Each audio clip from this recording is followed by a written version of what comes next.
Let's Podcast alongside Joe Giglio. I'm Joe Ovies inside Eford Studios in downtown Raleigh. Thanks to Empire Properties and, of course, thanks to Copiers Plus. Check them out online at copiers-plus.com. Print management, document management, get everything you need to the cloud.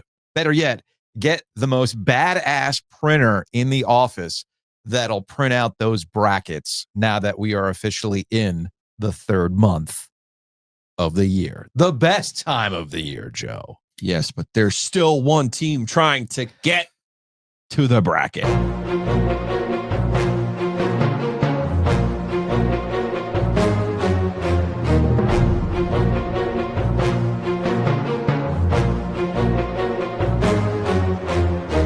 So you're saying there's a chance?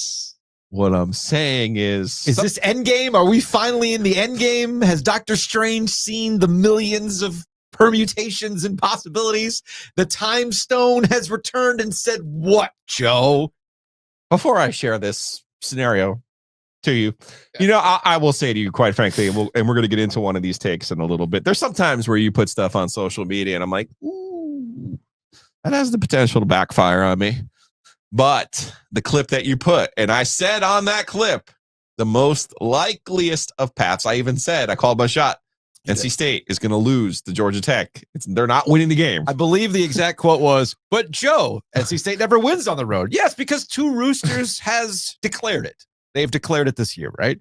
Shout out to our friends at Two Roosters. Undefeated. So you called it. You're like, but Joe, they don't win on the road. So what happens then? Right. Okay. So first of all, I wanted to give some credit there for what had happened. That I actually got I called the right shot on that one. So here we are.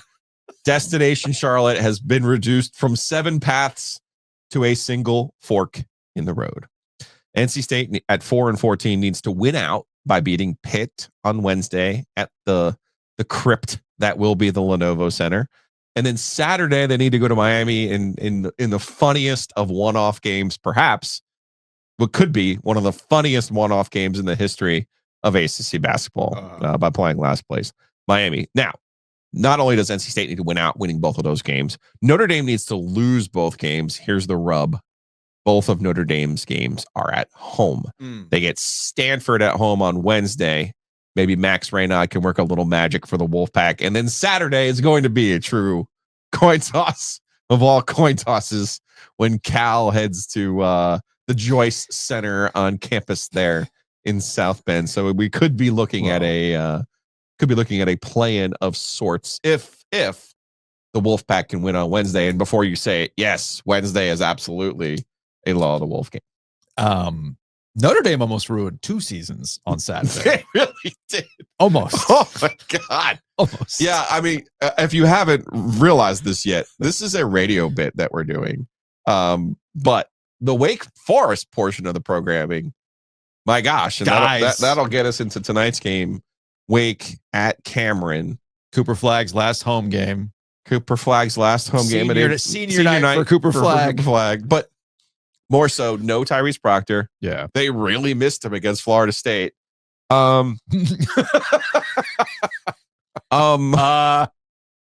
now has, if you count Illinois as conference play, so let's just say throw it in there. Let's just say since January, Duke's now won 11 games by 20 plus points. They've won 5 by 30 plus points. No Proctor, no problem. Would have been the official guess the AP lead for Saturday's win over Florida State, 100-65. You're starting to see Duke's bench kind of get into the shenanigans now too. Yeah. So Spencer Hubbard, ladies and gentlemen. Right. I mean, you're starting to get there. Let's get after it. We're hitting all of the notes on the bingo card for Duke. I had jotted down for today, what did we learn from this weekend? And the answer is not a lot. We'll get to Carolina here in a second. With NC State, it's fairly obvious that your Mo Diarra point from the beginning of the year has truly settled in and crystallized. When Ben Middlebrooks gets into foul, he's had an adventurous season, right? But when he gets into foul trouble, really things fell apart at Georgia Tech once that happened. And I'm thinking to myself, man, this offense has never been able to go. What's missing? You're just kind of reassessing, like, what's been wrong? They have no inside-out presence. They haven't had it all freaking year. And, to your point about if Mo Diarra was a Carolina player, there's not a chance there's not a Carolina this year.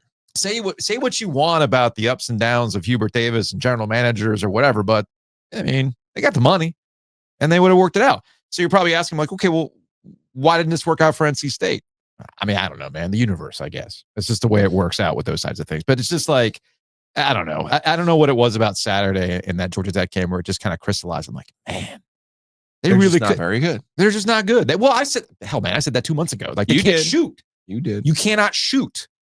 If you can't make, shout out to Sidney Lowe, man. Well, your best players have to be your best players. And then they have to make shots. It's the only way you can win. Gotta make shots. Absolutely, absolutely. This might come up again when we talk about the Carolina Hurricanes later. Oh. Gotta make shots, especially when you're on the power play. I was there on Saturday, ready to be wowed. I think the fans were too. There was a good tailgate. It felt a little bit like hockey. I got a little bit of tingle down my leg, and I was like, what's happening here? Nope. In the second, well, we'll get into it. But. Yeah, we'll get into it a little bit later on. 919-444-2211. Call the OG Sports phone and curse or don't. To it later, because we got a lot to get into. We do have a lot to get into today. To the sports phone. This is from a 704 number. So I get on MARTA. I take my 4-year-old son down to the game. We get off. We're having a good time. I snuck down the court side, watched everybody warm up. Doof can hit those 3 corners from the corner just fine. Everybody looks fine. And then Ben Middlebrooks keeps missing ducks in warm-ups. And I knew that was it. Like, he had a pretty decent game, but these guys just aren't coming ready to play. And it's tough, mainly because I'm watching it while my 4-year-old's getting restless, and he's trying to kick the seat in front of him full of Georgia Tech fans, which I think we can all agree are pretty decent fans. Bring no harm to anyone. So almost like I don't want to make their day bad by bringing my terrible basketball game and team, and then my kid being tough, and so I don't know. Man, your 4-year-old kicking the seat in front of you. We've all been there. Props to going to the Thriller Dome, though. Yeah. Once they redid it, I was like, okay, kind of, because they were one of the first to move you upstairs. I think Radakovich was there then. There's not a real bad seat in that place. There's not. I think it's a small space. That was then. And then he went to Clemson and moved everybody upstairs. So. Yeah, there's that too. There's that too. No, it's a fine. I love the when you say Budweiser, you said it all. Last minute, the fourth 4-minute timeout when they play that song. I'm wistful about Georgia Tech and what they used to be in the league. Oh yeah. But I'm watching this game on Saturday and I'm going, if you offered me $1 million right now, I could not name a single player on Georgia Tech. Could not. I'm like, do they have Damon Stoudemire's son? No, that's Paige Stojakovic's son who plays for Cal. Like, I don't play ACC fantasy basketball anymore, so it's hard to keep up. I'm kind of lucky that I know the Duke, Carolina, and State players. That's pretty much the extent. Yeah. Like when I watched Virginia last week, I was like, wait a second. Hold up. Does Virginia know what year it is? Hold up. Hold on. Hold up. So yeah, that's where we're at with NC State. As I mentioned with Duke, what did we learn today? With Duke, it's just a matter of staying healthy. No Tyrese Proctor, as you mentioned, but then you're without Cooper Flagg for 11 minutes because he gets knocked in the face twice. The second time was the eye; he was blurry. And John Shire obviously has a very specific concern when it comes to that because that's what happened in his career. Right. And he talked about it, and he lauded the medical staff for being on top of it, but. He came back in that game and it was a freaking blowout. So for Duke, the rest of the way really is, guys, just be healthy because that's their entire MO the rest of the season. I don't care. They could lose a game. They could. Wake might catch them tonight. I don't care.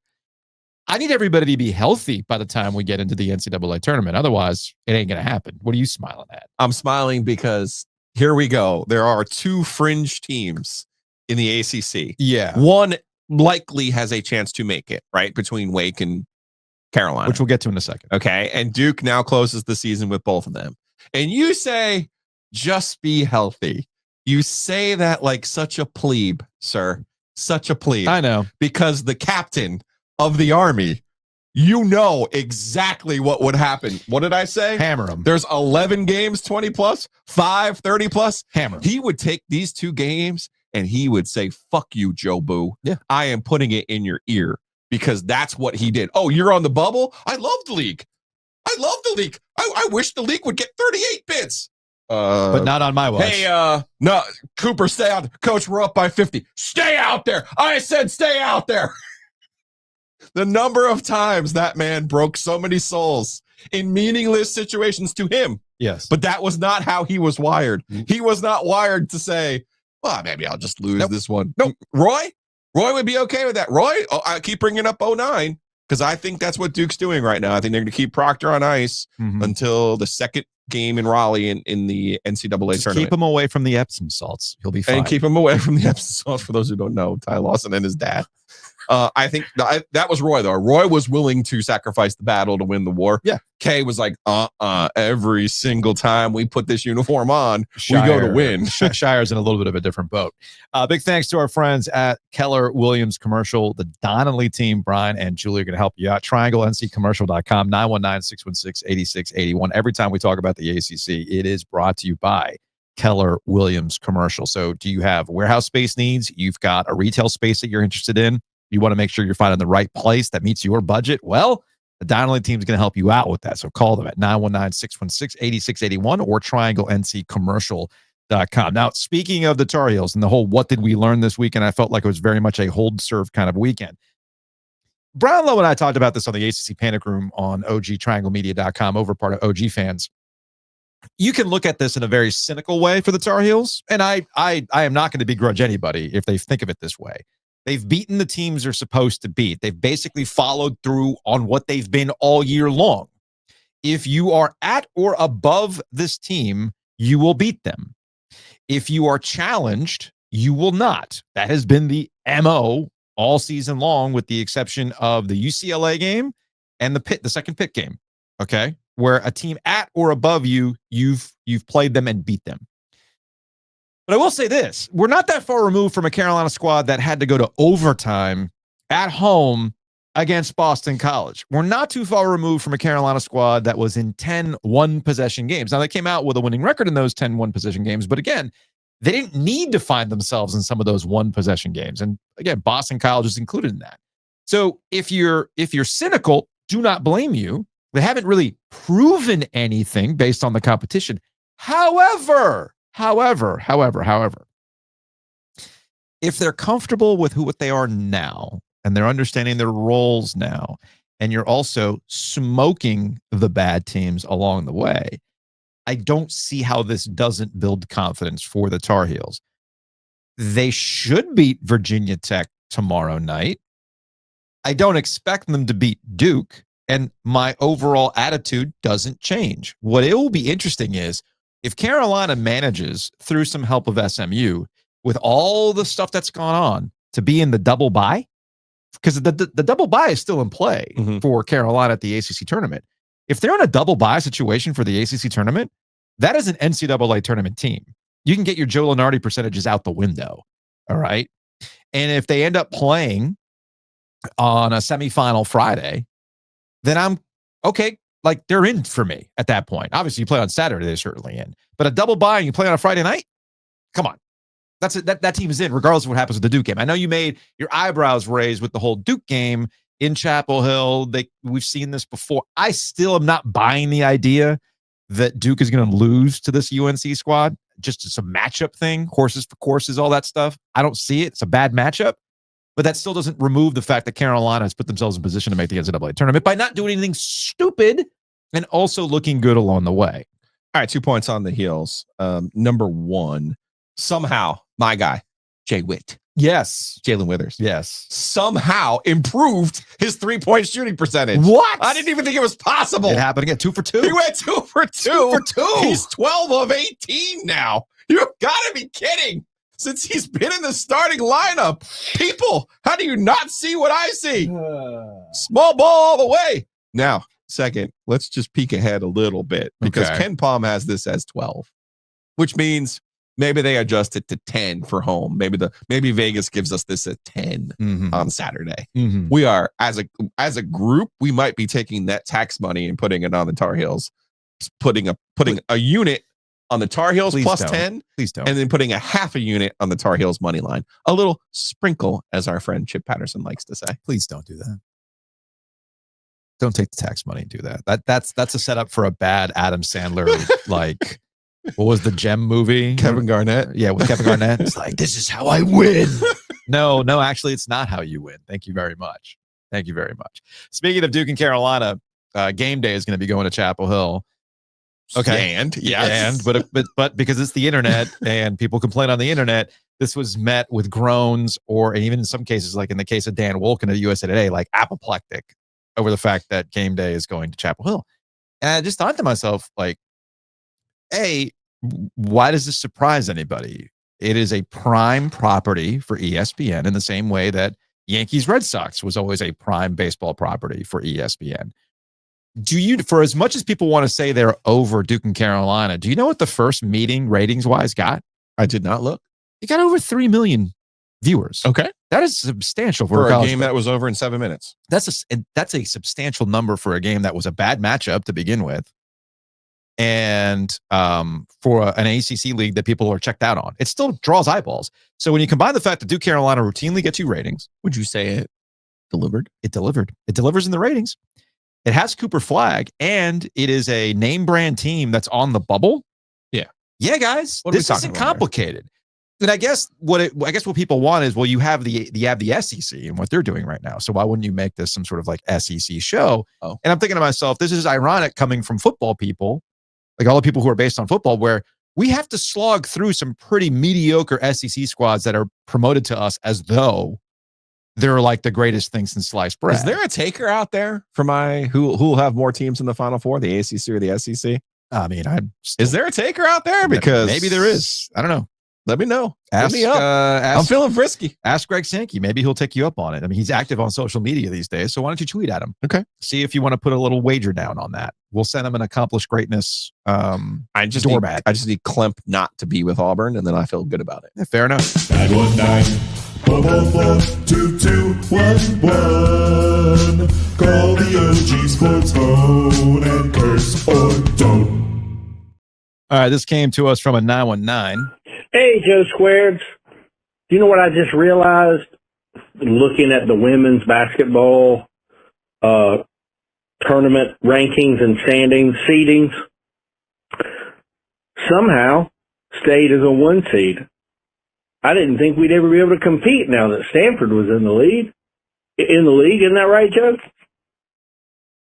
Oh, that's Steve. Congrats to Wes Moore and NC State.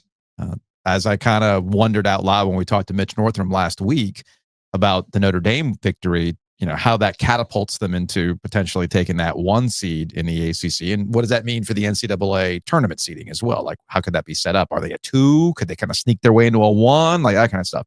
I mean, that Notre Dame win set them up and they fulfilled it. Now they are your quote unquote regular season champs. So congratulations to Wes Moore and the women. They continue to run and continue to roll. That is fantastic. I guess what Steve is getting at is when you had one of your Randy Woodson meltdowns. Yes, this is when Randy voted to bring Stanford, Cal, and SMU into the league. Stanford routinely atop your Olympic sports standings. Always. Yes. Okay, now, fine. The tweet does say State would be lucky to win 1 ACC title. I would just urge you to realize they have not won the ACC title yet because that is the ACC champion. It's fair. Is determined by the tournament, but that's neither here nor there. So this got me thinking, though, well, what has Stanford done? What has NC State done against Stanford since Stanford is now a member in the conference? Again, my premise was I would not bring in a monster that I would regularly have to compete against. Yeah. Because Stanford has been the gold standard in non-revenue sports. Okay. They didn't play in football, so that's fine. I've included men's basketball in this, but NC State heads up in all of the sports that they have are 1-4-1 against Stanford. The 1 win was women's basketball. The tie was in men's soccer. Okay. 2 sports that NC State has been routinely outstanding in. And it's funny. Nobody brought this up during cross country season, which again is the premise of my argument, is that I would not invite a monster into a league that I've had success in. Yeah. That's just me. Yeah. Okay. Yeah. Cross country, where NC State women have won 3 national championships. They did not finish ahead of Stanford in the ACC cross country championships. The men finished 7th. Stanford finished 2nd in the men, 2nd in the women. State finished 7th in the men, 5th in the women. Okay. That's odd. Swimming, which NC State has been outstanding in, particularly on the women's side. Well, what happened in swimming? Stanford finished 2nd in the men and the women. NC State finished 5th and 3rd in swimming. So the two sports, now, in fairness, the one sport that they should be really excited about was wrestling. And they did win wrestling. As someone pointed out actually in real time to that tweet, like, hey, we're really good at wrestling. It's not going to matter in wrestling. And other people did say the same thing about women's basketball. Truth of the matter is, I don't think my point is wrong. You don't invite a monster to someone now you have to regularly compete against. I wouldn't have done that. That's what I'm saying. Yeah. And the numbers, I would suggest, support what I said. Housekeeping is brought to you by Enovana. Check them out online at enovana.com. Green cleaning solutions. If you have mess inside your mansion or trash in your cabana, get it green clean with Enovana. All right, let's get through some on-location extra show things before we get to the big reveal in housekeeping. We will be at Nature's Relief in Garner on Thursday. 2 o'clock. 2 and 2. 2 o'clock, a normal 2 and 2 live show. We'll be there at 2. And Chuck Woolery. How high Giglio will be by 2 o'clock, we don't know. No, we decided that I just get too sleepy. Yeah, you can't be high I during can't do it. And when you drink, you get a little spacey. I lose focus when I drink. This is when true. I have a chiller. Yeah. I literally am like, I'm like, whoa. Hey. So Nature's Relief, You want to try some of that ice cream? That's the real championship combo. 2 o'clock at the Nature's Relief in Garner. We will be having an After Dark on Saturday. Host Duke Carolina. Oh, okay. You remembered that, right? No, You did not. it's on my remember. calendar too. It's on your calendar. So we will have an After Dark on Saturday following the Duke Carolina game. That's going to be a home base one. I'm actually not going to be out in Chapel Hill. So we'll be here hitting the Malort and having a good time. No, Let's freaking God, go. no. Let's freaking go. And now the big reveal. Are you ready, Joe? I am. Big reveal. Y'all have been asking for it. Y'all been wondering what's going to drop. Oh, It makes perfect sense that we're now in March, a year removed from all that drinking, all that fireball, it's a lot of fireball. all the high lives at the Rialto and the double birds. A lot of natties too. Yeah. The bill comes due. So if 2024 was the year of the wolf, 2025 is the year of the hangover. So with our friends over at Basics, we now have the shirts ready to go. Drunk OG on a shirt like you've been asking. We could not think of a more appropriate time to do this. It's going to be available throughout the entire month of March.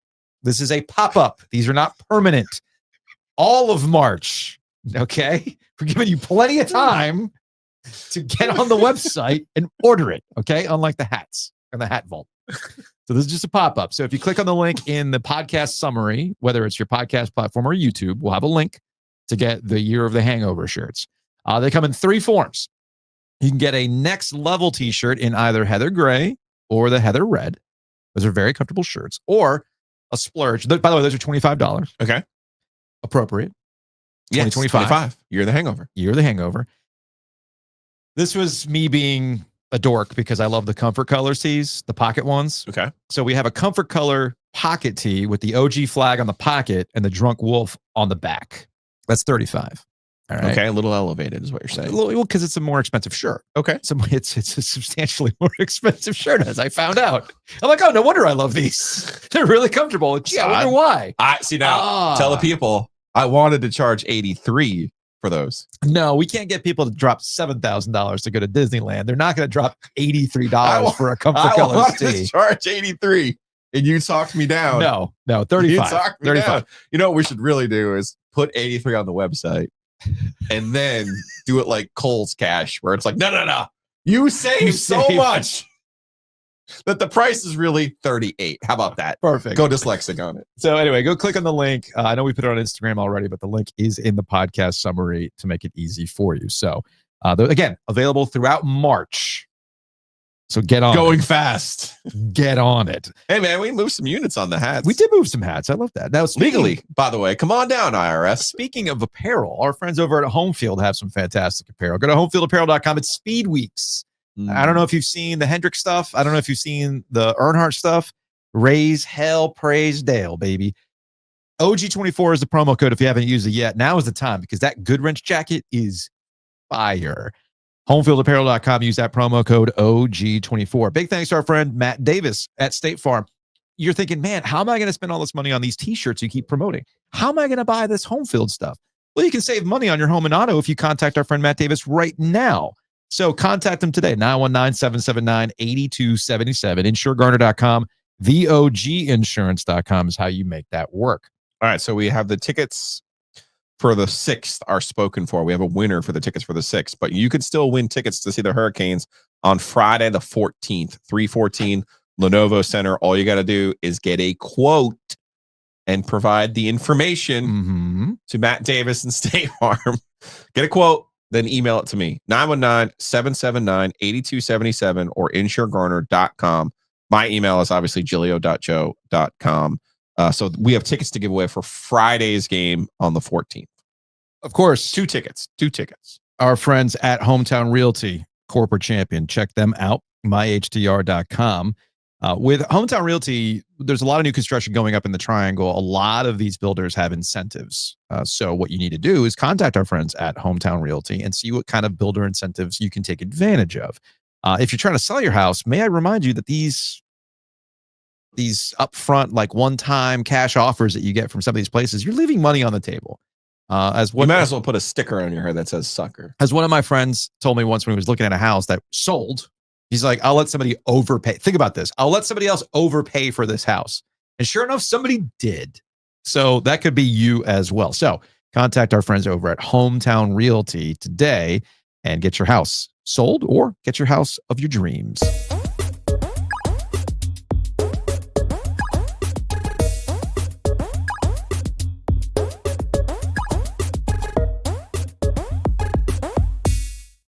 Canes back, Joe? Canes back? After winning, yes. Well, you had Whalers night, but then they were back on Whalers night, but then they weren't back on Saturday night, but they are back after last night, right? First of all, I'm remiss that I did not text Alec Campbell on Saturday. It was a playoff-like game. Oh, was it? There were people tailgating. It was a beautiful Saturday. There was an actual, I don't know, buzz about the game. People were excited. They get there and you're like, yeah, man, we get to see Connor McDavid, man. Yeah, that's a real thing, right? Draisaitl, yeah, he's a dude too. It's fun. Let's go watch a fun game. These games, we've seen them play like 7-6 before against the Oilers. No. It was 1-0 on a shorthanded, like garbage goal. And I'm like, what is happening right now? Yeah. There was 80 million power plays. The Canes, you mentioned, had the homage to the Whalers, right? They had the Whalers night. Well, what they were doing against the Oilers and the Flames was an homage to the Canes of the teens, of the 2010s. The garbage power play. I think they're 3 of 32 now in their last 11 games on the power play. I think they're 24th in the league right now in power play. The power play is not good. Big problem. It's a huge problem. Mikko Rantanen's supposed to fix some of those things. Taylor Hall is supposed to fix some of those things. When you get more skillful, you should be better on the power play. And getting the opportunities was not a problem. They had 3 power play opportunities against Edmonton on Saturday. They were just bad. And if I'm Rod, you know, we have great conversations with Rod, and I don't know how he processes all of this stuff. But the two things, I think you're going to love this. The two things that I took away from Saturday, specifically because I was there, man, your power play's got to get better. And 2, your goaltending. Like at some point, you have to look in the mirror and say, I see. Are we good enough to win the Stanley Cup with this person? I'm just saying, at some point, you have to look in the mirror and ask yourself that question. We know the answer from Eric Tulsky. We do. Okay. But I'm just telling you. And Freddie was not bad against Edmonton. He wasn't bad. Draisaitl made an amazing play on their second goal. McDavid scored a shorthanded goal. Shouts to Gostisbehere for stopping a shot on an empty net. Like that was a crazy play. Yeah. Third period of the Edmonton game, the Canes were really good. Second period, I didn't have a single fucking clue what they were doing. Yeah.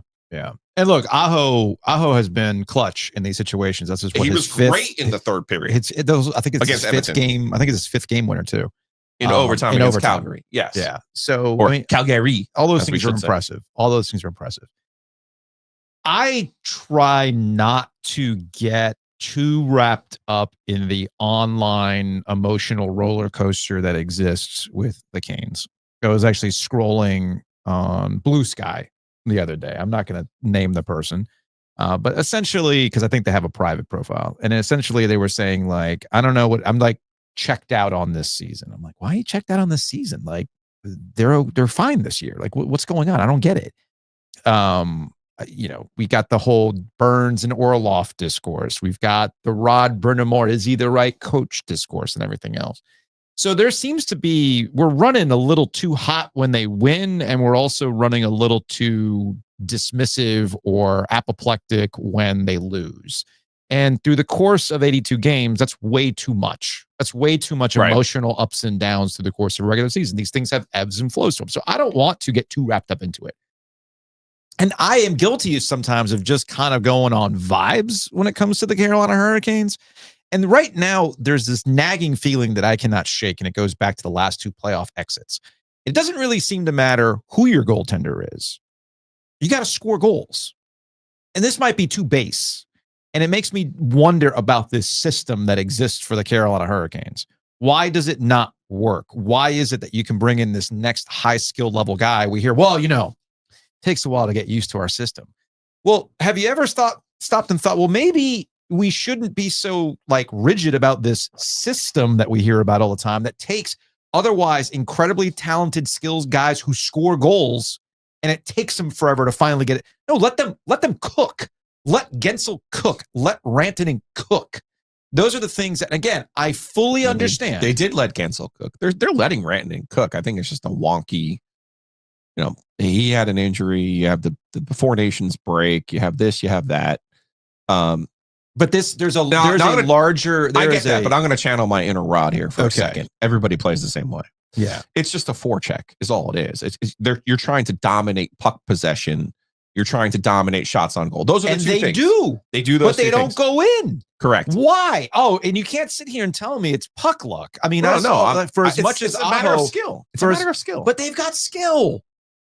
That's the thing. Traditionally, they have not had skill. Well, then why are you selling Andrei Svechnikov the way you're selling Andrei Svechnikov to me? I not can't. You. I know, but I can't explain him. Okay. Actually, I probably can explain him. It's the old conundrum. We think it goes both ways. When a guy comes up at 18 and 19, we extrapolate. Well, this is what they're going to look like.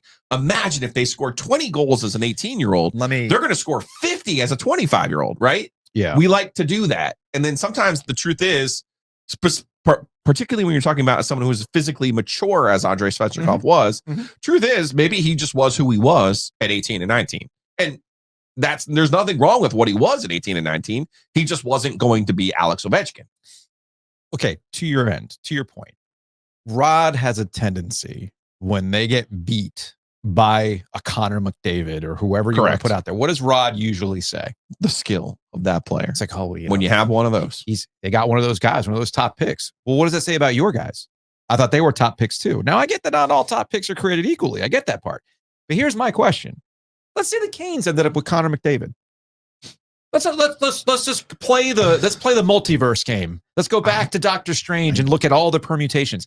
Would Connor McDavid is still Connor McDavid? Would he be with the Carolina Hurricanes? Connor McDavid might be the most skilled hockey player of all time. But what about the system, Joe? He might be the most physically gifted player of all time. Would he suddenly put on a Carolina Hurricanes uniform and just start putting pucks in the guts of goalies rather than?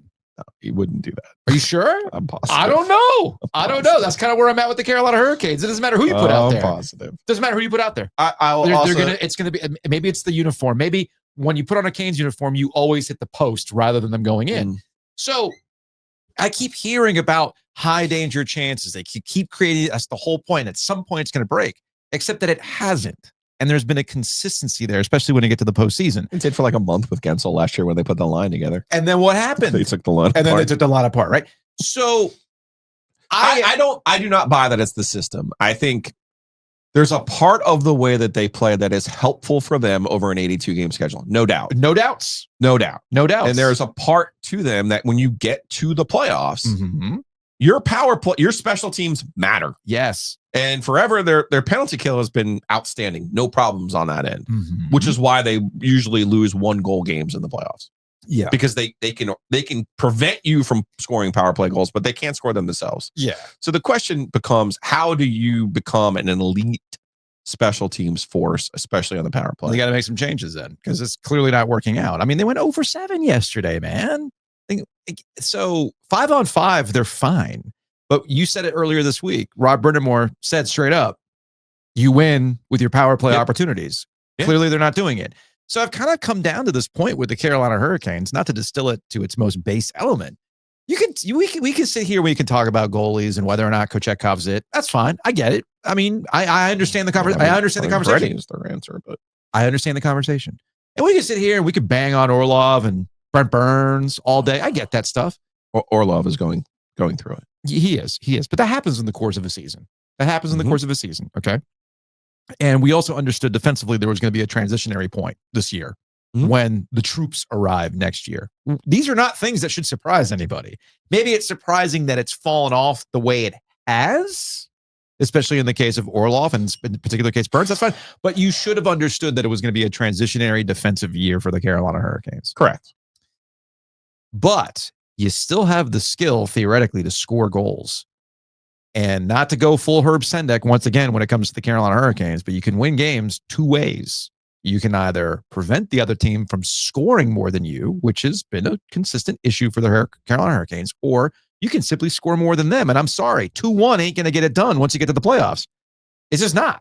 That's not sustainable for the Carolina Hurricanes. Not with their goaltending. Not with their goaltending. No. And we're going to see that again, where I don't think the Carolina Hurricanes have been goalied. I really don't at this point when we start going back. You just start going back to the thought of, well, wait a minute, you guys can't consistently score. You cannot take advantage of your power play opportunities. That has been a consistent problem for the Carolina Hurricanes. It evaporates. And you ask yourself, why? Why are your dudes not stepping up to be those dudes like we see on other teams with the dudes? You catch my drift? Mm-hmm. And I only say, I'm not trying to bang on Rod. I'm not trying to bang on the team.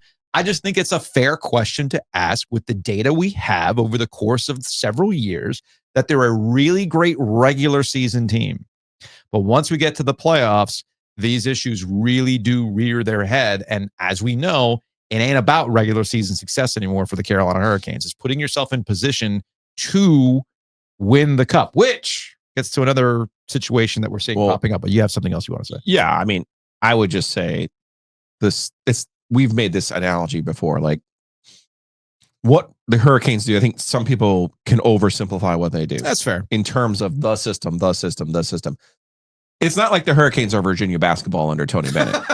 Like they're not trying to say you, that. But I'm saying I think people think at some point like, oh, it's because they play this quirky, unusual style. It's like no. As Rod said the other day, everybody wants to play the same way. Well, I was talking about with possession, forcing turnovers. Putting the pressure on the other team by giving them multiple shots. Like to your point, most people want to play that way. So it's not a unique like defense or offense that they're playing. To your point, it is a style of play that is fairly popular in the NHL. I was talking to Maniscalco about this on Thursday while we were waiting to talk to Rod, and he was bringing up Montreal. Basically, like Montreal is as he's kind of said, like the JV-ish version of the Canes because they want to be the Canes. Yeah. And they were just they looked younger, quicker, faster than where the Canes were in that game against Montreal. Makes total sense. To your point, this is not a unique situation. This is not working that way. I'll say this though, and I'll say it on March 3rd. Mm-hmm. In the previous, basically since they lost to Boston in 19, I thought they've had a chance to win the Stanley Cup if healthy. Yes. And of course, last year was the first time they've really been healthy. I don't think they have a chance to win the Stanley Cup this year. I don't. Okay. Well, I don't. Let's take a break. Let's take a hockey break. Brought to you by Happy and Hill. Big thanks to our friends at Happy and Hill as we're in the middle of this hockey break. I'm not trying to be pessimistic about the Canes. I'm just trying to be kind of honest about where we're at with the Canes and the conversation around the Canes. I'm not trying to get wrapped up in the emotional roller coaster of it all. But and sometimes you might find yourself in an emotional roller coaster and you have decisions to make. I'm somebody that eats their feelings. Oh, yeah. So if you want to eat your feelings, may I suggest you make the right decisions when you eat your feelings. Go to Happy Inhale. Get a smoothie, okay? A little pick-me-up. And they got a new option for us? Yes, there's a pop-up in Smoky Hollow for Happy Inhale. Okay. So just that feels good to me. I mean, heck, if it's open today, I might jump down there this afternoon to get a little pick-me-up in between the podcast and getting the kids from school. April. Okay, it's April. All right. Yes. So they're gonna have that pop up in a shipping container. Always go to North Hills. It's true. You can always go to the app, order on that app, use the promo code OG25, save 25% on your initial order, and take a screen grab, send it to me. You will be entered to win the coveted OG black card to Happy Inhale. That's going to get you 20% off for life. I love it. 919-444-2211. Call the OG Sports phone and curse or don't. This is from a 910 number. My buddy's 4-year-old daughter has attended 2 Canes games in her young life. Tonight for the OT win and the comeback against the Stars in November. Can we talk Dundon into getting her on the playoff payroll? Yes. I mean, it will cost him money, so no, you can't. Sorry. Also, shout out to one of our listeners, an OG Founders Club member showed up to the Canes game yesterday. Woo! In the hat. We love to see that. Hat looks good. I love to see that. If you're watching on YouTube, you see our listener in the, I believe he's living that luxury life. He's in the 200 level. That's a nice ticket he's got there. Living life, my dude. I love that. Rocking the OG Triangle Media hat. Derek Medlin, our old colleague, Yes. he had texted me. He says, when you're walking the Lenovo Center concourse and you see an OG Founders Club hat and it's the Spider-Man pointing me, I'm like, game recognized game, That's right. y'all. Game right. recognized. And how do game. we become a member? You just go to ogtrianglemedia.com. Okay. Sign up. Now the Founders Club is no more. Right. But right. that's not going to stop you from being part of OG fans. The Canes are back, baby. What an overtime winner by Sebastian Aho. Let's keep this train rolling and sign Mikko to a long-term deal. Go Canes! So about that, the Mikko deal. I love when I'm right about things. I love when I'm right about the media and where we are with these conversations. And that's kind of where we're at right now with the Carolina Hurricanes and Mikko Rantanen.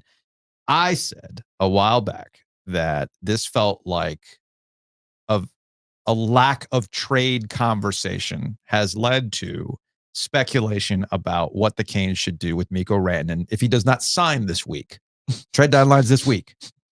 And as if that's their only option. My brother sent me he sent me a TikTok of Spittin' Chicklets. I forgot which guy it is because I don't know which one's which. It's whatever. And it was this whole thing like, I told you this Mikko Rantanen thing wasn't going to work and the Canes need to trade him right now. You can't be holding the bag.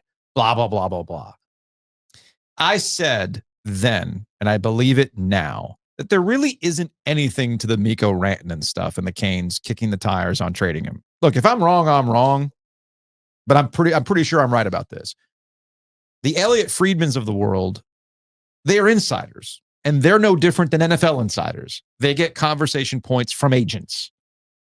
Agents, as we found out last week, don't like Tom Dundon.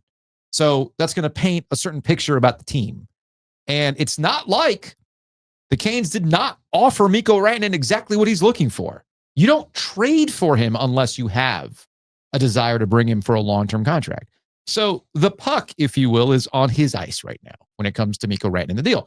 Now you allow for him to process what's going on. That's why we asked Rod Brindamore last week about what it means for a player who's been somewhere for his entire career and the disruption of having that happen to you. I'll say this about Colorado, this idea that he was going to be in Colorado forever. I don't know if you're all paying attention or not, but Colorado's up against the cap and they can't pay everybody, and they're going to find themselves in a little bit of a reset. Right. So there was no guarantee that Mikko Rantanen was even going to be with the Colorado Avalanche beyond this season. There's a reason why they traded him, okay? And there's a reason why the Canes wanted to trade for him and made this big deal. They did not see a future with Necas. They tried to kick the tires on the offseason. Rod Brindamore made chicken salad out of chicken shit earlier this year with Necas. And the way that start happened probably facilitated this move to happen in the first place. All right. So let's say it doesn't get to a signed contract this week and they don't trade Mikko Rantanen. Okay. I'm still going to take my chances with the talent that I just gave up for to run through the playoffs. And if it doesn't work, it doesn't work. Oh, well, you don't want another Gensel situation. Hey, man, that's just the way the cookie crumbles sometimes. And again, it's also a different situation with Gensel. But also, the Gensel situation turned out to be a win. That's how Rantanen ended up here to begin with. Yes. So without any real trade Cap juice, space is an asset. Without any real trade juice, you got to make something out of nothing. And I'm looking at Greg Wyshynski, and they got 6 wild. I mean, it's like the NBA stuff, right? Let's just talk about some wild trade speculation. And they had put together a deal for the Canes and the Winnipeg Jets for a few players if this Mikko Rantanen thing doesn't work out. This is a fake deadline. Right. I don't know where this deadline came from. I don't know why we're at this point. I don't know why everybody's apoplectic about it. I also think it's hilarious that after he scores his first goal, you know what happened? You know what went away? Once Mikko finally scored a goal, we stopped talking about it. It's like all it took was a goal for, oh, well, okay, I guess that went away. So this whole stuff has been maddening. I think that adds to Canes fans and their emotional roller coaster, because when you consume that kind of stuff online, you really start to buy into the frenzy when really you need to go outside and touch grass when it comes. If anything, what you should do is you just go to Two Roosters. When you go to a Canes game, talking about eating feelings, just get the Slavin Sunday. The best bang for your buck in the Lenovo Center. It absolutely is, man. So just go to Two Roosters and get that Slavin Sunday, man, because that's what it's about. My guy, Tim Healy, Ice Pack coach, actually texted that he finally got the Slavin Sunday. And he's like, you were not kidding about this. Quote, the Slavin Sunday is for real. And he sent a picture of the Slavin Sunday. He couldn't get enough of it. So head on over to Two Roosters, tworoosters.com, and eat your feelings that way when you go to Canes games. Sorry on the little mini rant there. I just am kind of a little tired of the emotional roller coaster that comes with the Carolina Hurricanes this season. We have a busy month in March with the Canes. We do. But you got 2 weeks of April, and then the playoffs start. And that's you ready for more? You ready for some more After Darks?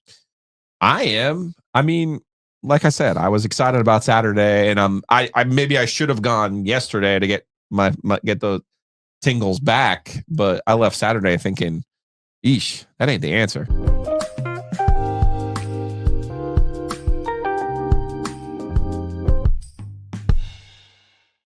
You know what else you can do when you're kind of stressed out? Go work out. Ooh. Sweat it out. Ooh. Take your aggression out on some weights, the elliptical machine. All things you can do at O2 Fitness. So go check them out, o2fitnessclubs.com. As you know, they are more than a gym. O2 Fitness, so much more than a gym. You know, in a way, you're sitting here freaking out about all the emotional stress eating that you're doing. Well, you counteract that by working out. Sweat it out. Sweat out those Slavin Sundays. Maybe you find yourself in a situation where, look, you get older, it's tougher to lose weight. Oof. Body composition changes a little bit. We're very on target today with debts and refis and can't lose weight. Welcome to being in your mid 40s and 50s, ladies and gentlemen. So what you do is you check out our friends at O2 Fitness and who they've partnered with. Thrive. LiveThrive.co is the website. Oral testosterone treatments, weight loss solutions, and it's all done online. Just ask a few questions. You're going to get your answers, and you're going to get that process going. It's very, very simple, and it's a lot better than thems. Just saying. And speaking of working out, you need something to work out in, right? Well, this is where our friends at Roback.com come into play. RHOBACK.com. Use that promo code OG20 to save 20% off your order at Roback.com. Joe's rocking the Roback hoodie right now. Incredibly comfortable. But with the warmer weather this past weekend, I was outside getting some stuff done, going on some walks. Hey, shorts. The shorts came in handy. Shorts made a comeback this weekend. So go to Roback.com. They have line shorts and unlined shorts. Oh, they also have, I'm an unlined guy. They also have Tar Heel stuff out right now. Mm-hmm. The polo is really nice. Nice. It's white with the interlocking NC. You're gonna get one. I'm thinking about it. Maybe I'll get one for Roy. How about that? There you go. You're thinking about How about that? Big thanks to our friends at Whitaker and Hamer. Check them out online. WH.lawyer. Again, that's WH.lawyer. Attorneys and counselors at law. They got locations all across North Carolina. They can help you out with your small to medium-sized business or personal legal needs.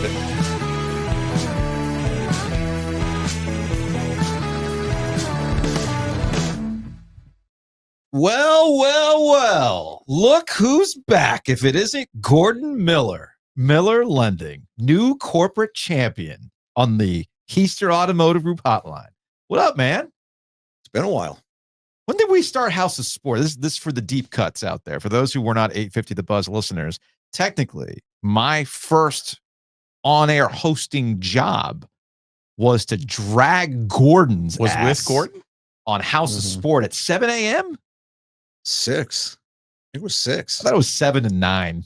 Yeah. Was it Saturdays? It was on Saturdays. Yeah. See, you contributed from 7 to 9. I carried it from 6 to 7 and from 9 to 10. And because we had to replace the golf show with content. And, that wasn't hard. That was hard. And it was 2003 because that was the start of my my outside careers. Yes. Yeah. So for those who did not know, back when I first started in radio, I was a producer, board op, newsreader, all that kind of stuff. So my first actual opportunity to host a show was not solo, because that's hard. Solo is hard. And Gordon was, you had like delusions of grandeur with your washed up jocks. He wanted to be a radio host. Look at, he's wearing the shirt. He's wearing this shirt. That's amazing. Washed up jocks of America, man. I love it. So you want to do this radio thing, and here we are, 25 some odd years later, right? Yes, and we had just done the Washed Up Jocks of America. We had a 5K walk with a keg at the end, which turned into the beer run that Joe would throw up at. We might actually need to bring that back as an OG kind of goofy thing. Yes, it was the original beer run. Yeah, nice. 1999. You finished with beer or started with beer? You had to walk. You had to walk first. The keg was at the finish line. When everybody gathered, we decided to skip the walk, and it went straight to the keg. So there you go. Good time was had by all. With I don't think we should probably bring that back. We could do the golf classic, but we might need to do a walk 5K, and I would add a keg at the beginning and walk with your beer, and then more beer at the end. That might probably a stop for lunch to make it. You can't finish within 2 hours. That's good too. Yeah, that's good too. That's good too. All right, so you have jumped on board as a corporate champion. I've only been bothering you for almost 2 years to jump on board because of our relationship. We've known each other for a long time. But smart business and money is smart business and money. And let's be real, the rates have sucked for a considerable amount of time. So it didn't really make a lot of sense to kind of enter into that arrangement. But you're here now, which tells me I'm a smart guy.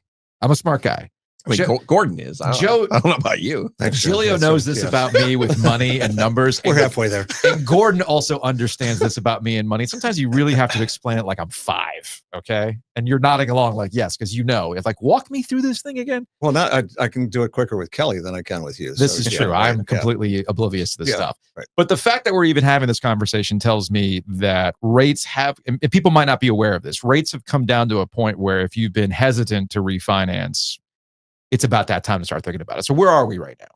Yeah. So the thing was, the last couple of years after, as everybody knows, rates got chaotic and we went up to 8%. And as slow as the industry got, there really wasn't a lot that I could say to the public. We ran normal things out there, but it wasn't anything that I would sit there at dinner and say, hey, you should really refinance, because if you raise the rate, you get a better tax break and you can write off more on your taxes. Mm-hmm. Nobody really went for that idea. It's like, increase your interest expense, take a higher rate. I'm listening. Hey, there weren't a lot of folks that just were looking for just that write-off with the higher payment. So I'm listening. This guy, right.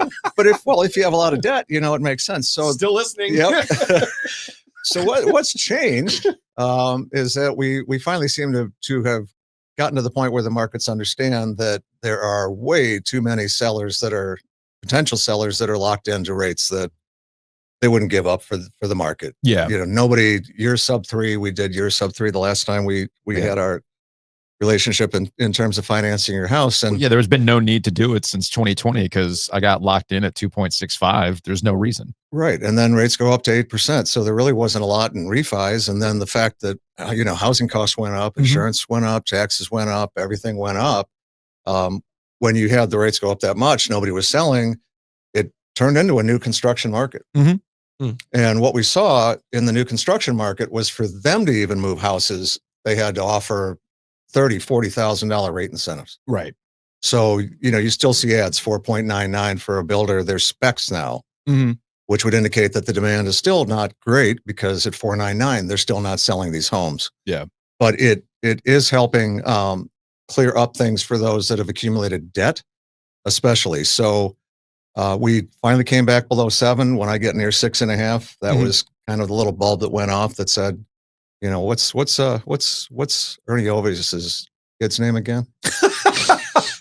Joe. That's right. Joey, right. And Joey. his partner's name is Joe. Yeah, really. Right. All the Joes. All right. So we got a bunch of Joes.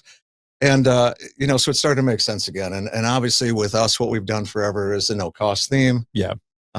We kind of turned you into the 8 and 4 guy. And what that was is simply getting that message out to the people that when you pay down in the form of closing costs to get a lower rate versus taking our no cost rate, it takes roughly 8 years to break even on paying all these fees versus paying nothing. Yeah.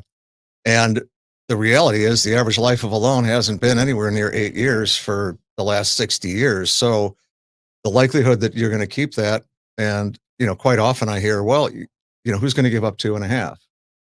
We had 2.5 in 2012. I don't see any credit reports with mortgages from 2012 anymore. Yeah. So that meant that whole group refinanced for various reasons. Debt's probably at an all-time high right now for consumers. So we're seeing a lot of cash out refinances because, even if you push up the mortgage rate a bit, now it's come into the equation of, I got 24, I got 29. Yeah. Some credit cards are 29.9. I was going to say, regardless of what the home rate might be, still less. it's a hell of a lot less than a credit card percentage. So what's the best way to get people to you? Well, I mean, the best way is just either going online and checking out the website, because we've got a very detailed website at millerlending.com, and you can go ahead and apply for a rate request on there. The one thing I want people to fully understand is that you can't advertise.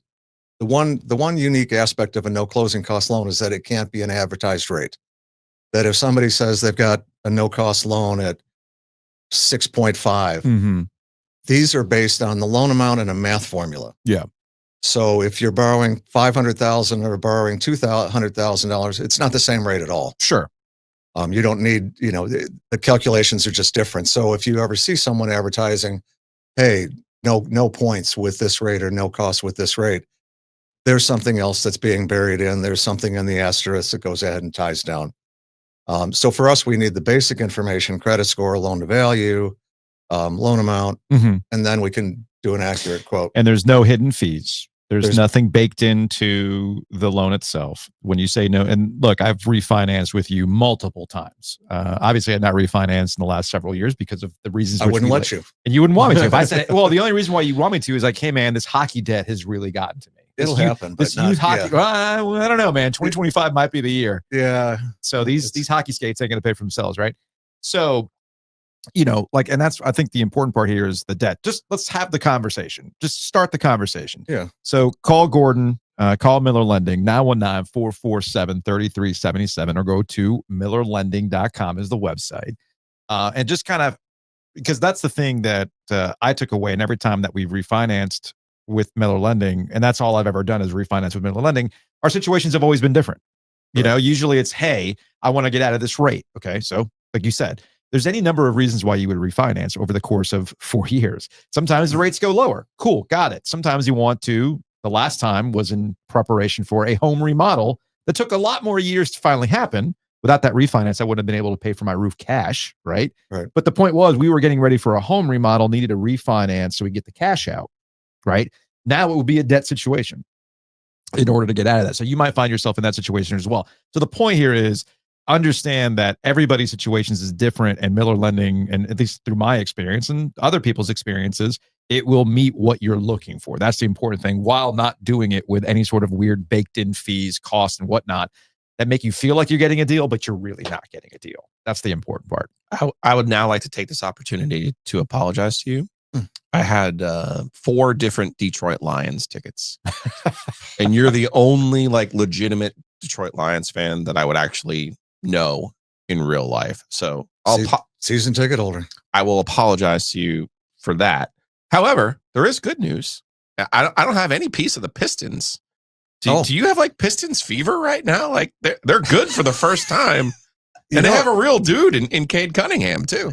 Yeah, they have veteran pieces finally, and they've got the proper coach. Monty Williams was so checked out. I don't know what that was. To overpay him and get nothing in return was an unusual situation. But fortunately, Joe, I'm old enough.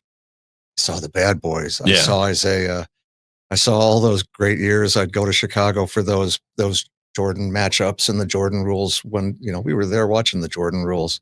Of course, next year he kicked our ass. But we were good there for a while. He gets to write that part of history. Yeah, let's still remember the other 2 years. He got the other part. And Isaiah and Michael were close. The whole Olympic team thing, and Isaiah really didn't want to be on that team anyway, so it worked out for everybody. But it's sports are obviously a hobby of mine, or I wouldn't have hosted sports radio for 5 years. After us, I actually had my own Sunday show. That's right. And you're right. Solo is a lot different than having 2 people in. And I hate it. I'd rather shoot the shit with people, man. I got no time for that. Well, what made it hard for me was I totally agreed and volunteered that I wouldn't talk mortgage at all. I wouldn't acknowledge my ads. I wouldn't say who I was in that regard. I did not do that. I was here to do sports, man. That was it. Well, no, you've always been a sports fan, though. I mean, you had your Duke tickets. You still got your Duke tickets or no? I've got my Duke tickets. I've got Michigan football season tickets, Lions season tickets, and at one time I had all 4 majors up in Detroit. Yeah, see, he's living the dream my dad wishes he had with all those season tickets of just kind of gallivanting around to watch. I mean, don't get me wrong, my dad goes to a lot of stuff, but like you're on another level. He's agnostic when it comes to gambling, but when he went to Little Caesars for the first time, he was like, I get it now. I finally see what you're talking about. And I was like, yeah, man. Yeah. Bet on the next goal. Bet on, this period. Bet on anything. There'll be a shot in the next 4 minutes. You said like live on the live line during the Canes playoff run last year. I was like, they're down 3-1 against the Islanders? $5 gang. Let's go. Made some money back on that one. Well, see, now, if you have a bad run and you run up the credit cards, call Miller Lending. Call Miller Lending. The one thing that's happening now. Takes notes. Yes, I did. Exactly. King of the transition here. Well, I do think rates will come down further. It does seem to a degree like they peaked. Okay. We would hope they. I would hope they peaked because for existing home sales and the housing market needs to ease up a little bit. Yeah. So I know that the White House is focused on getting rates down, and we've dropped roughly 3/4 in the first month of the year. So that's where we are seeing a big pickup in cash out refinance. And this is also something really important to point out while we wrap up the conversation about mortgages. I have one sports question for you before we go. Let's say the rates come down a little bit. You take advantage of it, and the rates come down 6 months from now. This is where not paying closing costs, you don't feel like an idiot. Like I just paid all this money up front to get a lower rate, quote unquote. And the next thing you know, in 6 months, it gets down to that rate and you could have had it for free. This gets back to why people don't keep a mortgage for more than 4 years on average. Right. So people might be wondering about, well, should I wait for the rates to continue to come down? No, why don't you just have the conversation now, refinance, and if the rates do come down, you can just call again, right?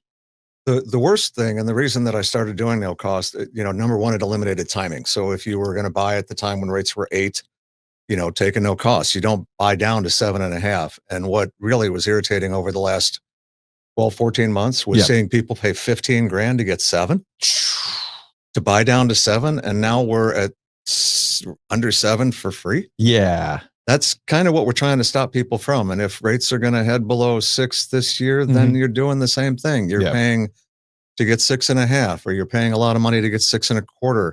Historically, 6.25 is the highest rate we've had, except for 3 years out of 30. So is it logical that we'd get back into the 5s at some point? If anybody says no, I would challenge them to rock, paper, scissors. It doesn't make sense. Gotcha. Rates have to come down. All right. Actually, and then you just do it again. Actually, I lied. 2 sports questions. One. Well, let's tell the website again, because I feel like we've left out an important part of this equation. Right. So people need to say that we sent you there. Yes. Say the OG sent you. Yeah. MillerLending.com. Go to MillerLending.com. My guy Austin is working on a landing page for us. I know that'll be soon. That'll be soon. But in the meantime, just tell me. MillerLending.com. You want to call today? Give them a call today. But you got to say that the OG is. I can transition right into it. But yeah, no, it's already up on the website, I believe, as far as a choice in the drop down box, and we're going to do the gift baskets like we said. Gift baskets like Jeter. What is not like Jeter? Not like Jeter. Oh, the gift baskets. Well, no, he's not a Yankee guy. I know. I'm talking about the wine and the cheese and the biscuits and everything, and the Chippendales calendar for the missus. We've thought about doing an They OG. don't still make those, do they? Yeah, they do. Yeah, Really? Yeah. I've thought about making an OG one. Oh. Yeah. Oh, like not there for everyone. You do that, we'll include it. Oh yeah, we'll absolutely do that. Like no Speedos. Like us in our finest hoodies in the Please, studio. no Speedos. No, it's all hoodies. All hoodies. All the time. No Speedos and no side shots. No. Oh, We're not doing that. You don't want to see these bad boys? I don't want to see anything from the side. No. I got a good side boob. I don't know what you're talking about. No, that's okay. I'm fine. I'm good. You got your Final Four tickets for Duke or not? I will if they get there. Oh, you're not calling your shot? Oh, come on, Gordon. Boo. Come on, Cooper Flag, man. This is it. They're about it. Come on now. Well, I will go as long as they're there. I'm not going to go to San Antonio to watch, somebody. I don't want to see San Antonio's a great Houston play place. Auburn in the championship game. Auburn's not going to be there. I mean, heck, if you want some side action, Giglio's got your one ACC team in the Final Four or any SEC team. No, I got two. I think Clemson and Duke are going to get there. To the Final Four? I do. Okay. I think only one SEC team is going to get maybe, there. if any. I don't know. SEC is going to kill each other in their tournament. Yeah. That's they're going to beat the crap out of themselves. They're not in that tournament. Also, I don't think the SEC, the rest of the SEC, is that good because at some point someone should have challenged Auburn already. Yeah, hasn't happened. They went to Kentucky on Saturday and killed them. I mean, just absolutely annihilated them. Right. Say what you ever want about Kentucky. Kentucky's good on offense. They did the same thing to Alabama, who's good on offense. Like those are two teams that they should not be beating by the margins that they were beating them on the road. And Duke played Kentucky too early. They were still in the learning. Hey, let them have that early one. Kansas. Yeah, let them have it. The Kentucky, play them now. The Kentucky and Kansas games were there to prep them. The curse of Hunter Dickinson at Kansas. Those games were there to prep them for now. I saw him long enough at Michigan. I'm like, whoa, he has got some quick feet there. Boy, he moves. So you happy Ben Johnson's no longer with the Lions? Yeah. I enjoy the fact that the Bear fans think that they're going to run the exact same offense without any of the Lion personnel. Weird, right? That is amazing. Also, he also got a little. He got plug and play Mouse Davis. Wait. Mouse Davis offense. Here we go. Are you bad mouthing the offensive genius behind your success right now? I am claiming that he was not the sole offensive genius. Yes. That it was Tanner Eggstrand to a large degree who went to the Jets as their OC. That will be good. Early on, it was Campbell. So Campbell's going to take back more of the offense, but it's an interesting transition up there. Plus, Ben Johnson's never been a head coach. He got a little too cute too with the play calling. I know some people got mad about that. So the real question is, can TJ Yates' backup become a legend as an NFL coach? Yeah, that is our question. Crazy, right? Of the day. Yeah, it is kind of wild. Gordon Miller Lending, MillerLending.com is the website. Call them directly 919-447-3377. And yes, in relation to your point earlier, what we want all the listeners to know is that what we're doing and our partnership here with the OG is that it's more than just a no-cost loan. If you reference the OG, you'll see it on our website. You'll see the drop-down option. We're going to also additionally provide a closing gift to each and every consumer that comes through the OG, which does not include somebody that already closed with us and said, hey, I just came across the OG. I understand you get some free stuff. No, it's from March 3rd forward. Okay. So be sure to mention that because it'll be a nice gift. It's not just all OG paraphernalia. It will be a nice gift. I was going to say, if you need OG paraphernalia, if you need it, because I got to give you some. That's the case. That both husband and wife will enjoy, and not. Well, I shouldn't say that, but yeah, it's something for everybody, and perfect. Yeah, it'll be worth their while to go ahead and mention you guys. So yeah, mention us. Mention you heard it on the OG, Ovies and Giglio. Call them directly. MillerLending.com is the website. And of course, see if I can remember this legally, because I know Giglio always cracked up when I would try to say NMLS too quickly. I'd always blah, blah, blah, blah, blah. It always happened that way. It's easy. NMLS number 250-2146. Or Legal. TiVo Talk, NMLS 250-2146. That's right. So There you check legal. I got to get back into the legal mode. I might just get a big voice to do that too. There we go. I don't know. Might have to do that. And also feel free to call. We got Austin Herbert over there who Joe certainly knows well. I think you guys went to NC State together. And Austin will be the one to take care of all your audience too. So if you just want to talk to Austin and ask a question about NC State football, go right ahead. He'll be at our office. I told him maybe we'll just make the password carry high till I die. That's not bad. Yeah.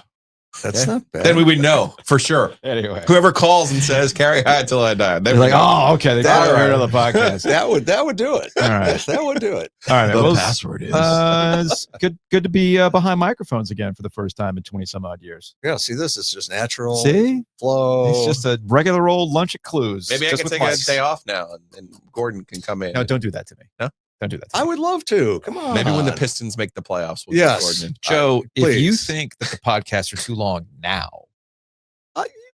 has Gordon ever done a show with Adam?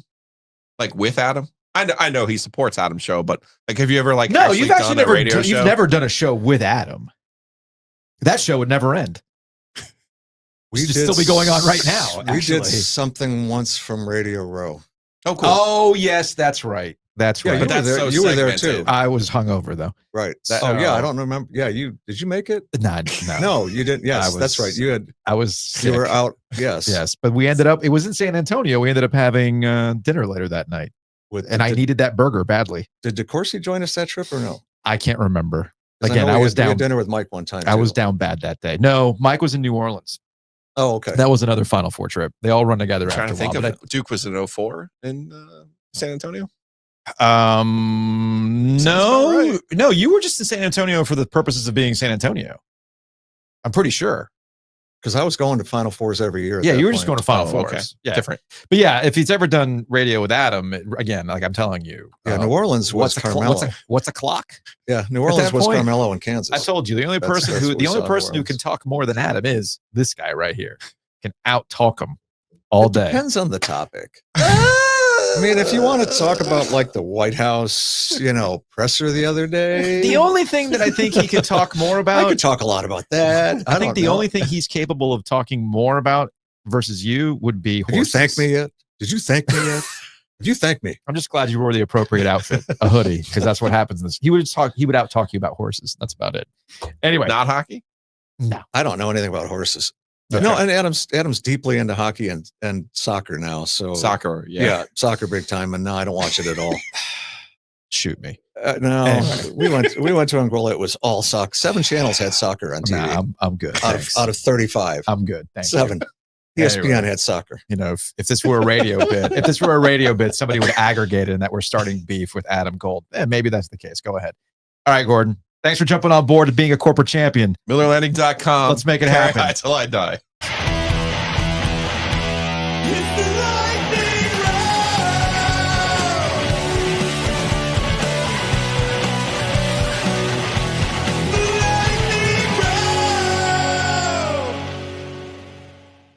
Lightning round brought to you by our friends at Sam Jones. Check them out in downtown Raleigh. It is March. You're thinking about watching a bunch of basketball games. Maybe you're thinking about catering an office watch party. Well, they got that covered for you. So check them out. Sam Jones Barbecue. Speaking of Great lunch, man. Speaking of the Tar Heels. It's really lunch that turns into dinner too, by the way. Yeah, you're going to get 2 meals. It's a lot of food. Speaking of the Tar Heels. Yes. The 33rd NFL team really is acting like the 33rd. Here we NFL go. team, We Joe. asked, what does that mean? Now we have the answer. Looks like we have our answer. This came in late last week. Michael Lombardi was on with McAfee, and he acknowledged that Belichick is considering the Hard Knocks gig with HBO. Quote, there's a lot of conversations going on right now about that.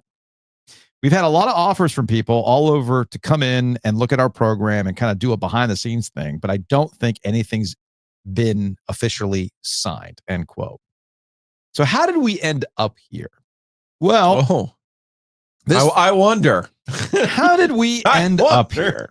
Well, according to Front Office Sports, after what happened with the New York Giants. According to Front Office Sports, according to anyone with a pair of fucking eyes and ears. So get the hell out of here. You got to attribute that to league sources. According to league sources, get the fuck out of here. NFL teams are reluctant to participate in the offseason version of the show after the Giants drew scrutiny when the Saquon Barkley stuff was put out on Front Street. After the Giants in real time shit all over themselves and called their shot that they would lose Saquon Barkley and lose them to a rival. And of course, this cracks me up because the Giants are like, oh, that's the reason why we're in the position where we're in. It was all the HBO cameras. Had nothing to do with our own incompetence because, What did I read this weekend about who they're kicking the tires on for quarterback? Maybe now let's get back in the war room.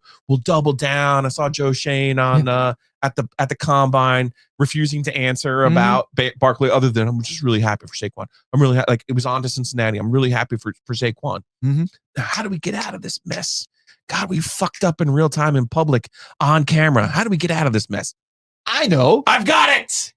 Let's sign Aaron Rodgers. Yes.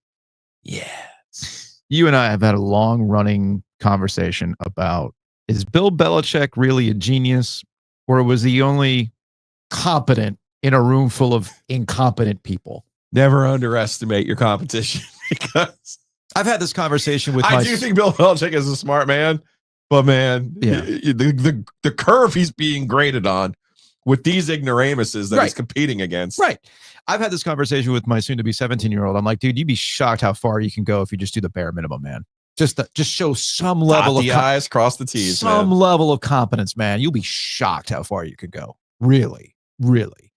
I feel like that about the NFL sometimes. Now, there's a deeper conversation. I understand the source, okay, about this 33rd NFL team and Hard Knocks. So it's not a done deal? It doesn't look like it's a done deal, at least the last time I checked. Shocking the way that it was being shared on Friday. It sounded like it was a done deal. It did sound like HBO was over at the Keenan Center as we speak. Yeah, so this is from... Also, like, I don't see how Belichick gains by... Well... Yeah, this is where he gains, because this is from Mike Florio at Pro Football Talk. Okay. Now, I preface this by saying that Mike Florio has been hard in the paint on Bill Belichick and calling him out for what he perceives as bullshit and this Belichick crusade against the NFL. As we hear it, this is from Florio, as we hear it, Belichick aggressively pursued the Hard Knocks assignment for his new college program. If Belichick is able to ensure that no strategic objectives are compromised, it becomes a valuable infomercial for both Belichick and the Tar Heels. Per multiple sources, the surprise move flows from the close-knit relationship between Belichick and the NFL Films VP. The guy's name is Ken Rodgers. Belichick trusts Rodgers. He's got plenty of power, influence, or whatever. And Belichick, it's believed, will have final say over anything and everything that Rodgers puts in the final cut of the episode. Here's where things get interesting from Florio's perspective. We're told that some owners weren't thrilled by the decision to feature Belichick on the NFL-owned platform. Beyond the specific bridges that Belichick has obliterated and the more general attacks on pro football, as spearheaded by his guy, Mike Lombardi, Belichick is inching towards persona non grata territory as far as some NFL owners are concerned. The overriding question is whether anything that emerges from Belichick's appearance on an offseason of Hard Knocks will help him get what he covets, which is another NFL job. Remember, his buyout drops to $1 million and things like that. So Florio positions this in a way that I also agree with. Okay. And I don't go as hard as Florio goes with his little shots at Belichick, but I'm still having a hard time processing the idea that Belichick is perfectly cool with not being an NFL coach, that he's cool with being so close to the Don Shula record that he's not wanting to pursue it because the man cares about his legacy. And if you think he doesn't care about these things, well, then why does he continue to do things to needle the NFL? Now, whether that works in the NFL's favor or in Bill Belichick's favor is up to whatever. But the fact that a Giants organization would kick the tires on a locker room cancer like Aaron Rodgers tells me that Bill Belichick is not done in the NFL. That all these people saying, oh, no way, no way, no way. Well, I can point to all the dumb decisions you're making and wonder out loud why you're not making a decision that involves Bill Belichick, unless it's ego in play. It's odd to me And that there's 32 teams. Like Bob Kraft has obviously got his people in his corner. Yeah, but it's odd to me that all of them would look at Belichick and be like, nah, especially the Raiders hiring Pete Carroll. Like that's even stranger to me. What has Robert Kraft exactly earned in this situation? Like, because he really nailed the culture of the Patriots really paid off with Mayo to Vrabel.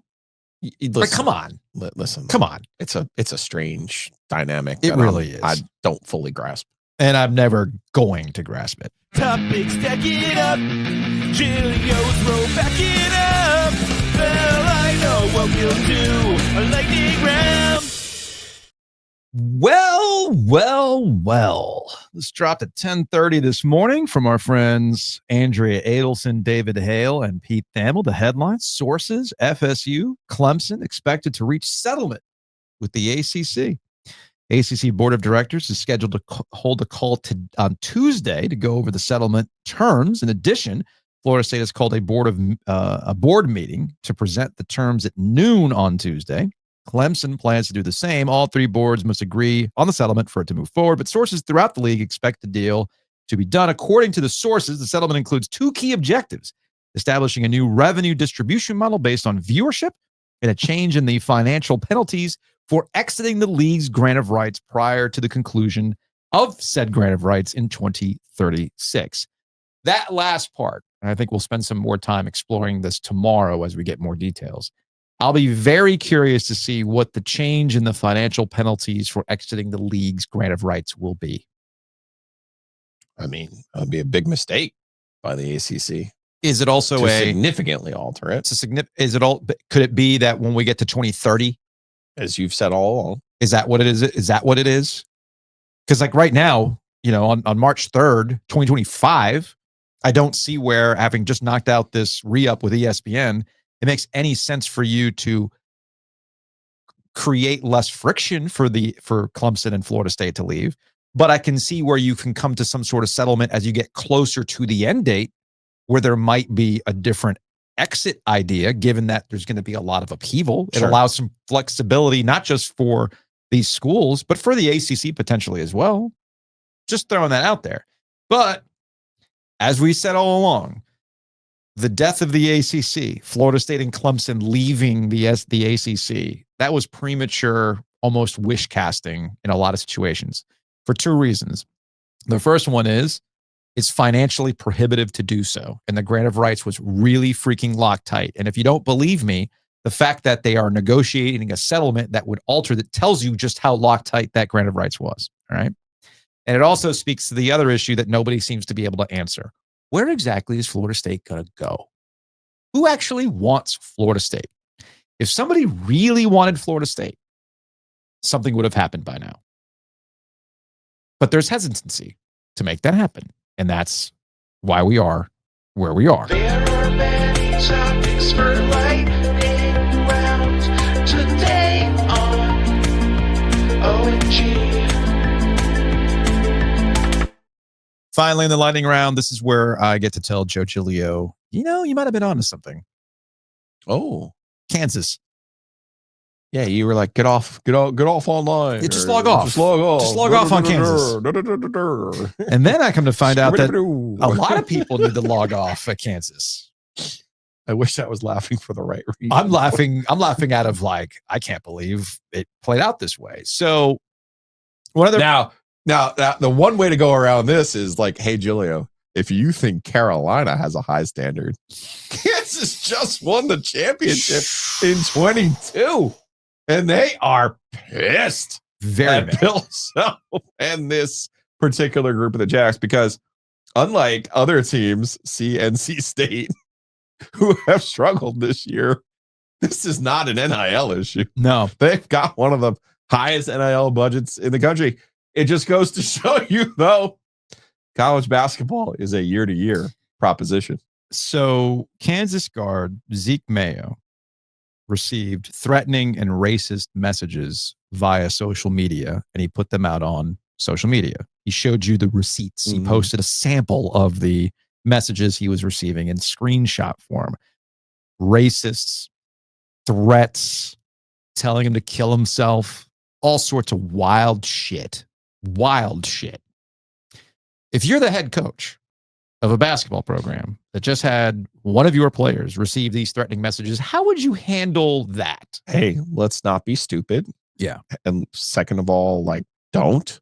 And then Don't third be of a all, racist. Don't. And then fourth of all, like, if this is the kind of support that you're going to give our team, then please don't be a fan of our team. Basically, I would tell these people to fuck off. You could do that as well. I would be it in very blunt terms. If this is how you feel, this is how you react to where we're at right now, I don't want you. Fuck you have off. to protect your players. Yes. Even if you, whatever the situation is, you protect your players. Bill Self did not do any of that. No? No. Oh. No. Bill Self, I think, went into ChatGPT and said, hey, I need a statement that won't piss anybody off. Yeah, let's see this one. And he says, the game today was a very good college basketball game. This was after they had just lost to Texas Tech over the weekend. Yes, Texas Tech is good, but not the point. They lost at home in a game that I thought they would win because of my fuck you, we're still Clemson rules. Mm-hmm. I thought it would be a hey, fuck you, we're still Kansas game, and that's not what happened. So the first paragraph reads, the game today was a very good college basketball game. We played a very good team and we got beat. We had some individuals have exceptional individual games, and we had some maybe not play up to the standard that they've set for themselves.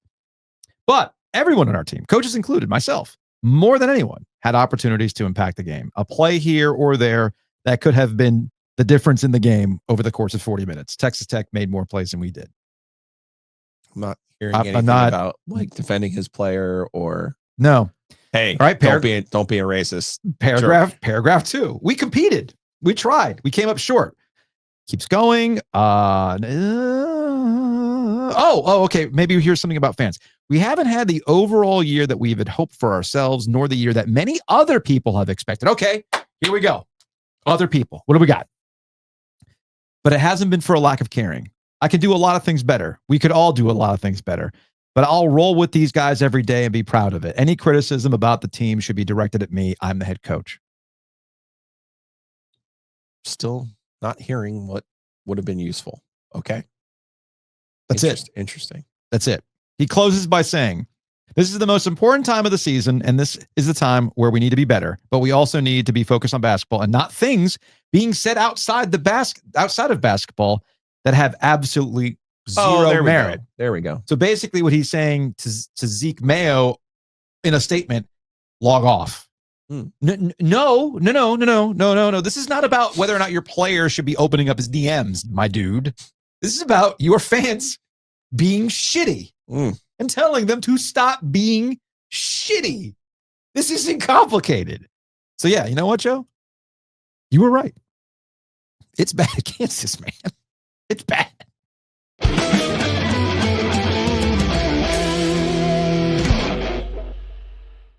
And that was kind of like a pseudo hot and cold, because really Bill Self is cold. Oh no, I have a hot for you. Really, Bill Self is really, really cold. 1-800-PLUMBER and air. 1-800-PLUMBER.com is the website. Check them out. The name is in the website, or just call them directly at 1-800-PLUMBER and air. We're talking obviously plumbing issues. Plumbing can get very expensive, and the one thing that's going to drive you nuts if you don't get upfront pricing. I was actually talking to a neighbor of mine who dealt with another company and was shocked at what they kind of came back with. Not the case with 1-800-PLUMBER. Of course, with the HVAC systems, the same applies. And of course, you can get emergency service. So check them out, 1-800-PLUMBER. What's your hot? My hot goes to South Carolina women. And you might be saying, yeah, sure, Joe. The South Carolina women are the #1 seed in the SEC tournament. Right. Just as we all expected. However, my favorite fever dream thing of all time happened. The tiebreak between South Carolina and Texas, because they split their 2 meetings this year, was not like strength of record, strength of schedule, boil the thing all the way down. They finally did it, Joe.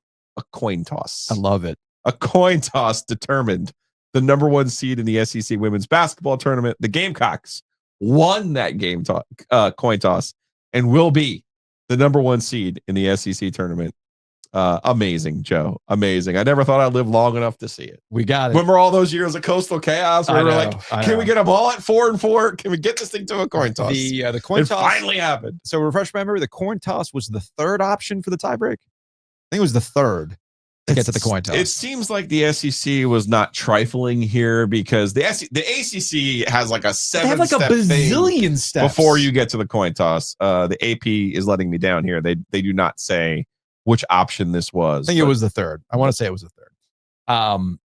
No, there's lots of options when it comes to plumbing and HVACs. No. The option is our friends at 1-800-PLUMBER and Air. Same with pest control. Contact our friends over at Mosquito Authority and Pest Authority. Yeah, it's cold again, but you know how the spring of deception stuff works. It'll be warm. You'll be hanging outside before you know it. And also that means the mosquitoes will be back. Or will they? You can get a handle on it with our friends at Mosquito Authority and Pest Authority. Bugsbite.com. You can bundle and save. Thanks to our friends at the Butcher's Market. Check them out, thebutchersmarkets.com. As the weather gets better, and maybe you're thinking about some hockey playoff tailgates, because it was gorgeous on Saturday ahead of Saturday's game. You're looking for some tailgate options, may I suggest you just run by the Butcher's Market and get that taken care of. So we thank them. And if you're going to be hanging around Lenovo, head over to BreezeThrough.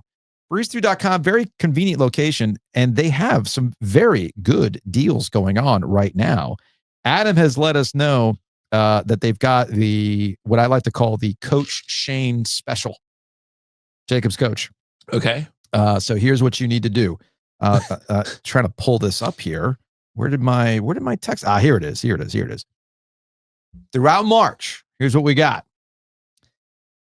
You can get 449 Zinnies. Okay. Get that Zin when you buy 2 cans. And you can also get buy one, get one free on Celsius. Ooh. If that doesn't say mid-30s, I don't know what does. So take advantage of 449 Zins when you buy 2 cans and buy one, get one on Celsius. That's a day, folks. That's a day. Also, buy one, get one on Gatorades.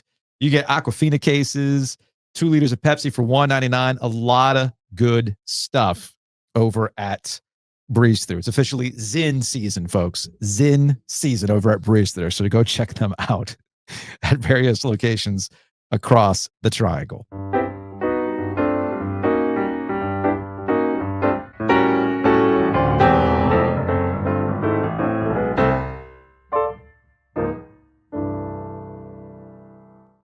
All right, let's get out of here with one more sports phone call. 919-444-2211. Call the OG Sports phone and curse or don't.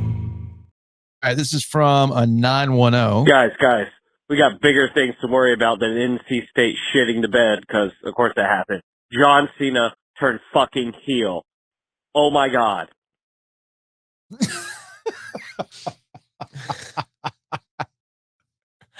So I was not watching Elimination Chamber this weekend. Why would you be? There's no reason for me to be watching. I am familiar with the storylines. I know that John Cena's got his retirement tour right now. The Rock has gone back to heel Rock. He's getting the into final boss. Yes, he's getting into it with Cody Rhodes, who I'm a fan of. I think he's very, very good. I know my girl Rhea Ripley's out here doing her thing. She's a champion heading into WrestleMania. I like that. But my timeline exploded when John Cena was in the ring at Elimination Chamber. The Rock comes out. He's hugging Cody Rhodes. The Rock gives him the throat slash sign. John Cena sells it amazingly well. And then he kicks Cody Rhodes in the balls. And now John Cena has gone heel. Now I will admit, I'm having a little bit of a hard time buying John Cena as a heel, because his whole entire shtick, if you go back and watch the Netflix documentary with McMahon, is that they didn't quite know what to do with Cena other than make him kind of like this goofy rapping white boy who could get the cheap pop. And he became kind of like this wholesome, like almost like a Hulkamania 2.0. But I am reminded. Super Cena. They pushed him as Super Cena. Super Cena. Yes. But as I'm reminded, even Hulk Hogan had his heel turn. And I guess they're doing that now with John Cena going into WrestleMania. And people are comparing this to Bash at the Beach when Hogan finally did turn after all those years. Yeah. The difference here is when wrestling back in the day, these guys were, over exaggerated and their acting skills were bulky Of at course, best, right? Of course. Now you got The Rock in the ring with Cena, two now legitimate actors. And the way that with the facial expressions and the way that they emoted and sold this, puts it right up there with the Hogan heel turn in terms of wrestling history. Yeah. And part of this too was, you got to remember now, Cena was a face for 20 years. Yes. And he was the one who said, I'm never turning heel, because he did more Make-A-Wish Foundation stuff than anyone like in the history of the Make-A-Wish Foundation. Yeah. And so he always said, I cannot turn bad guy and still do the Make-A-Wish stuff because I can't do it as a bad guy. Mm-hmm. So like that was always his primary motivation. Mm-hmm. So there's a whole long story between Rock and Cena. They had like real beef because Cena, while he was still a regular wrestler, was like, you sold out basically. You always say that wrestling's in your blood, and you always did. And The Rock is off doing, and you're out doing the movies and this whole thing. So they had their WrestleMania moments, but they did like have a real beef between the two of them, in part because The Rock used to put some promo stuff on his wrist. Yeah. And Cena called him out, which is like a big no-no for talking points. Yeah, it was a big no-no when it had happened. Mm-hmm. And now Cena, who I, in my opinion, is actually a better actor than The Rock, has kind of come full circle. And when they announced the retirement tour, not to get too deep in the weeds here, but there's two different ways. There was usually one way to win a way to WrestleMania to challenge for the championship. Yeah. And that's to win the Royal Rumble. Yeah. Well, Cena was one of the finalists in the Royal Rumble, final four guys in the Royal Rumble, didn't win. So people were like, oh, okay, it's just going to have some sort of one-off kind of like celebrity match probably in WrestleMania. Well, now they make this Elimination Chamber construct, and some people are like, dear Lord, are they going to make Logan Paul? Are they going to make us watch Logan Paul in the main event of WrestleMania? Yeah, dumb thing, right? Oh my God. And no, Cena ends up winning the match. And afterwards, like The Rock, had been offering Cody Rhodes this chance. Mm-hmm. He's playing Al Pacino in the Devil movie, right? Yeah. Like he's being Devil's like, advocate, right? I want your soul in this whole thing. And so he comes out, offers him one more chance basically to acquiesce. And by the way, to Cody Rhodes' credit, he also sold the "fuck you, Rock." Oh, he's holding his own. He is selling. He's holding his own. He's done really well. Yeah. So it's compelling on a lot of different angles. But yeah, people who follow wrestling have been wanting Cena to turn heel for a very long time, and he basically steadfastly refused to do it. And now you're thinking on this goodwill end of, you're thinking, oh, he'll just, ride it out. No, he'll challenge, Gunther at WrestleMania and be on his way. So now this adds some real juice to it. So it's good for them, it's man. Good storylines. Good for Triple H too. I know CM Punk's involved in this as well. So it's all tied together. Yeah, it's good storytelling, man. I have to admit that WWE's been selling this stuff pretty well, that it's even got me to be like, maybe I'll check it out some more. Anyway, that's gonna wrap it up for today's show. Been a little long today. That's what happens when you hang out with Gordon Miller for a few, Mr. Yappy over there. But no, we're hyped that Gordon's jumping on as a corporate champion, and we will see you tomorrow